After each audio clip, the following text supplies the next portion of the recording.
할렐루야. 아멘. 오늘은 데살로니가전서 17번째 시간입니다. 오늘 말씀은 데살로니가전서 4장 9절로 12절 말씀으로 데살로니가 교인들의 사랑, 이런 제목으로 함께 말씀의 은혜를 나누려고 합니다.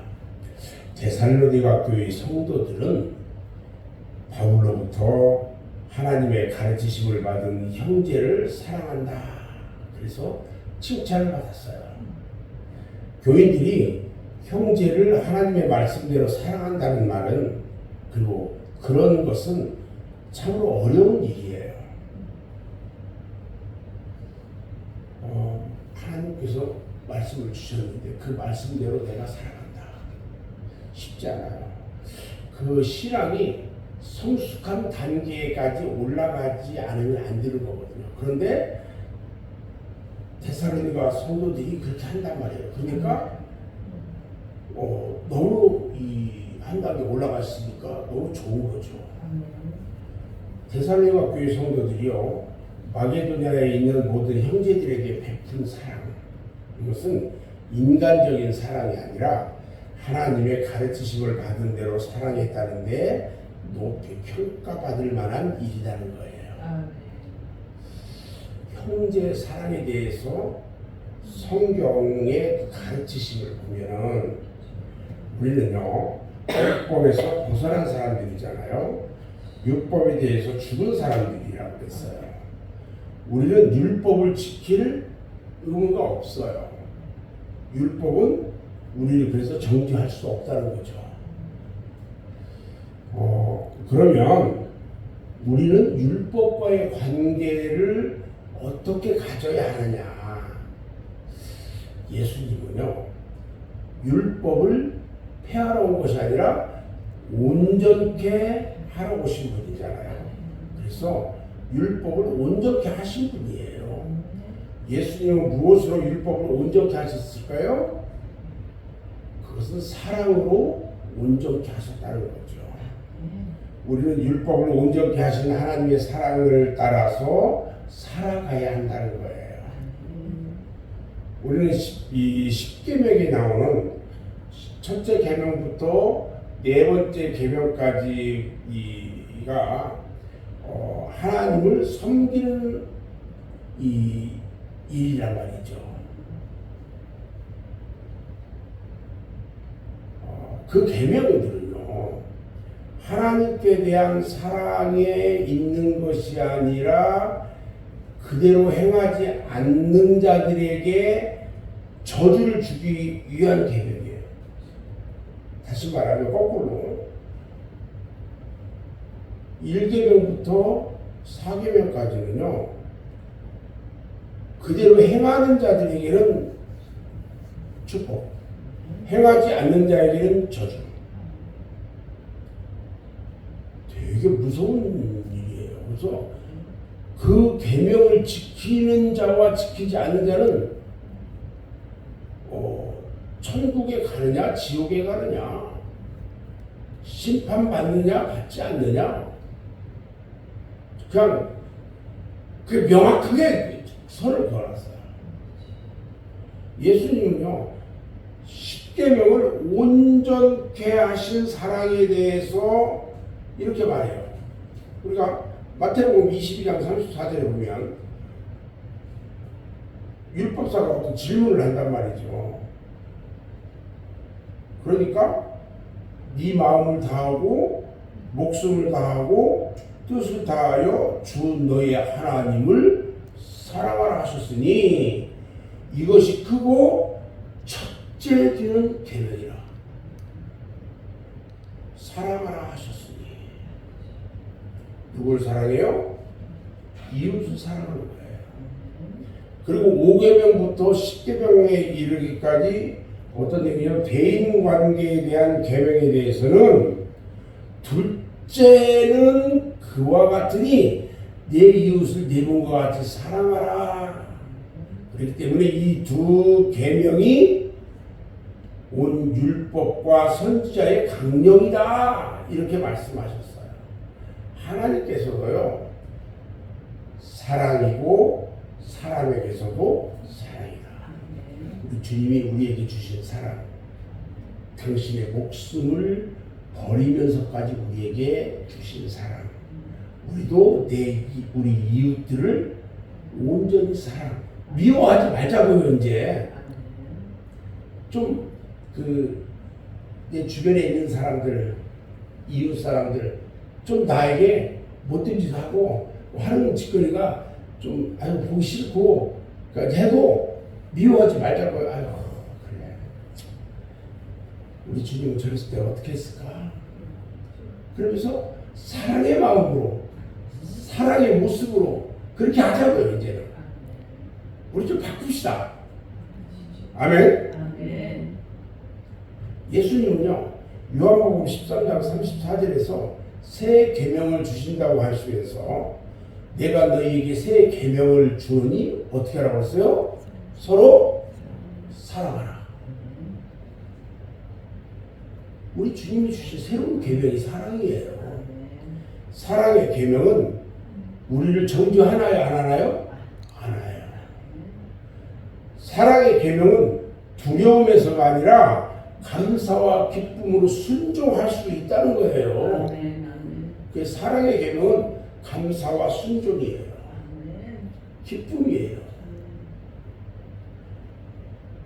오늘 기도하면서 그렇게 하라고요. 주님, 우리에게 새로운 계명을 주셨는데 그 계명이 사랑인 줄 압니다.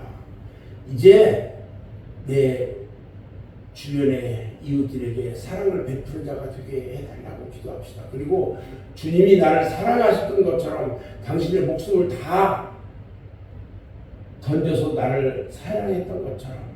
우리 주님이 제가 청년 때 만난 주님 그랬어요. 십자가에서 주님 내려오실 수 있잖아요. 하나님이시니까 내려올 수 있잖아요. 그러니까 내가 너를 너무 사랑해서 내려올 수가 없대요. 지금도 그 말씀하신 게 귀에 생생해요. 저는.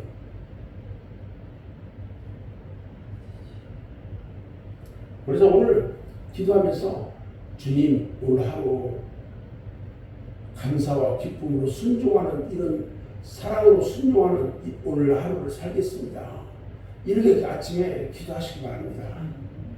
이 사랑의 계명은요 10계명에 나오는 정죄의 계명보다 더 적극적이고 능동적이고 하나님께 영광 돌리는 그리스도의 생활의 열매로 나타난다는 거예요. 요즘 들어서 저녁 때 같으면 이 공원에 나와가지고 어르신들 있으면 옆에 가서 아이고 예수 믿어야 됩니다. 우리 예수 믿읍시다. 그러면서 근데 이 동네 사람들이 내가 가면 다 목사인 줄 알아. 그리고 앉아있는데 내가 그냥 지나가면 쳐다봐. 왜? 항상 이 다니면서 말을 걸어서 요즘 들어서 더욱더 복음 전해야지 이런 생각들이 더욱더 많아져요. 십계명은요 사람에게서 나왔고 그 사랑에서 나왔어요. 십계명 사랑에서 나왔고 사랑은 십계명보다 더 위대하고 위에 있는 계명이 십계명이에요. 사랑의 생활을 실천하는 사람은 그리스도 안에서 평안과 기쁨을 얻을 수 있지만 계명에만 집착하는 그리스도인은 음감에서 두려움에서 억지로 지키려고 하기 때문에 불안과 초조감을 주는 거예요. 그래서 이 615개 그 계명을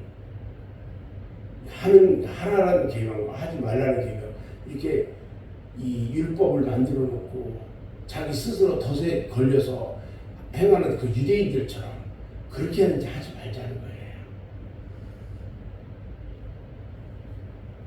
사도 요한이요 형제 사랑을 구원 얻은 성도들의 열매로 보고 구원 문제와 연결시키고 있어요. 구원 얻은 성도들 그들의 열매. 요한일서 3장 14절 말씀을 보면 우리가 형제를 사랑함으로 사망에서 옮겨 생명으로 들어간 줄을 알거니와 사랑하지 아니하는 자는 사망에 거하느니라 그랬어요. 우리가 형제를 사랑하는 마음을 갖잖아요. 그리고 그들을 용서하고 그들을 기쁨으로 말씀의 순종으로 이렇게 대하고 생각하는 사람은요, 그 사람이 사망에서 생명으로 들어갔다는 거예요. 그리고 그들을 사랑하지 않고 아까 얘기한 것처럼 감사와 기쁨으로 순종하지 않고 그들을 그냥 아이고 왜 이래 하면서 저주한다든지 욕한다든지 뭐라고 한다든지 이러면 사망이 있대요. 요즘 가끔 운전하다가 운전 어떻게 하는 사람들이 있어요. 여러분 쉽게 욕을 한 바가지 하고 싶은데 요즘 바뀌었어. 욕은 안 나와. 아이 됐다 이 자식. 이 정도로 나와. 신약 성경을 보면요, 십계명을 지키는 일로 구원의 증거를 삼으라고 한 일이 있어요, 없어요? 없어요. 신약 성경에는요, 십계명을 지키는 일로 구원의 증거를 삼으라는 말은 없어요. 구원받은 사람은 십계명을 지켜요. 그리고 구원의 확신을 가지려고 하는 일도 없어요. 십계명을 지키는 일은요, 구원받은 사람들의 생활에 의무라고 하신 일도 없어요. 당연히 그냥 하는 거예요. 하나님께 대한 사랑과 형제들에 대한 사랑은요, 별개의 사랑이 아니에요. 우리가 요한일서 4장 20절에 보면 사도 요한이 누구든지 하나님을 사랑하느라 하고 그 형제를 미워하면 이건 거짓말하는 거다. 어떻게 하나님을 사랑한다고 하고 형제들을 미워하냔 말이죠. 그 형제를 사랑하지 아니하는 자가 보지 못하는 하나님을 네가 사랑할 수가 있느냐, 이렇게 우리에게 말씀해요. 제가 한때는 미워하던 사람들이 있었거든요. 그런데 제가 그들을 용서할 때 우리 하나님이 그때 기쁨을 주시더라고요. 우리 현수를 미워했어요, 제가. 그들의 행실을 보면서 너무너무 마음이 편치 않았어요. 그런데 이제는 주님, 이제 그렇게 하지 않겠습니다. 다 용서하고 회개하고.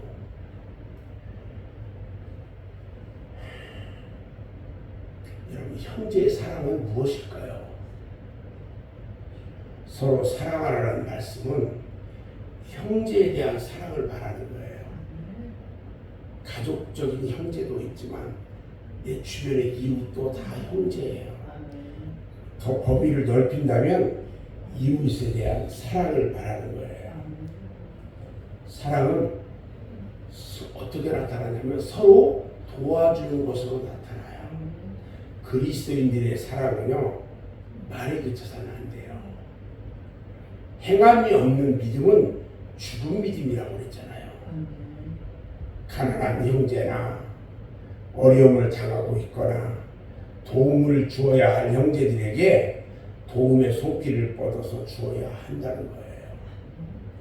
사랑은 그 말 자체가 실천적이고 실제적이라는 사실을 우리에게 가르쳐주고 있어요. 두 번째, 사랑은 형제의 허물을 용서해 주는 것으로 나타나요. 하나님의 사랑이 우리에게 어떻게 나타난 것일까? 주님이 제자들에게 가르친 기도문에 보면 우리가 우리에게 죄 지은 자를 사하여 준 것 같이 우리의 죄를 사하여 주옵시고, 이렇게 기도문에 적혀 있어요. 예수님은 베드로에게 형제에 대한 용서에 대해서 말씀하시면서 뭐라고 하시냐면 70번씩 7번이라도 용서해 주라고 했어요. 사랑은요, 이웃의 악을 행하지 않는 것으로 나타난다고 했어요.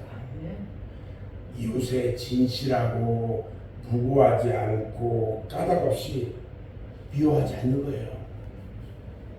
괜히 미워해, 괜히. 나한테 뭐 잘못한 것도 없는데 괜히 미워해. 그런 사람 있어요? 괜히 저 사람만 보면 미워해. 형제에 대한 사랑은요, 교회를 세우는 거예요. 교회가 세워지는데 교회가 세워지는 줄이라고 했거든요. 사랑은 그리고 온전히 매는 띠라고 했어요. 온전히 매는 띠. 우리는 하나님의 말씀이 가르치는 바 형제의 사랑을 배우고 그 사랑 가운데서 행하는 생활을 해야 한다는 거예요. 이런 그리스도의 생활은 십계명을 지키는 일보다 더 값진 생활이고요. 하나님 앞에 생명의 결실이 있는 생활이라는 거예요. 우리 모두는 진실한 그리스도의 생활을 통해서 주변의 많은 사람들에게 사랑을 베풀고 나누고 주님께서 기뻐하는 자가 되기를 주님의 이름으로 축원합니다. 아멘. 기도하겠습니다.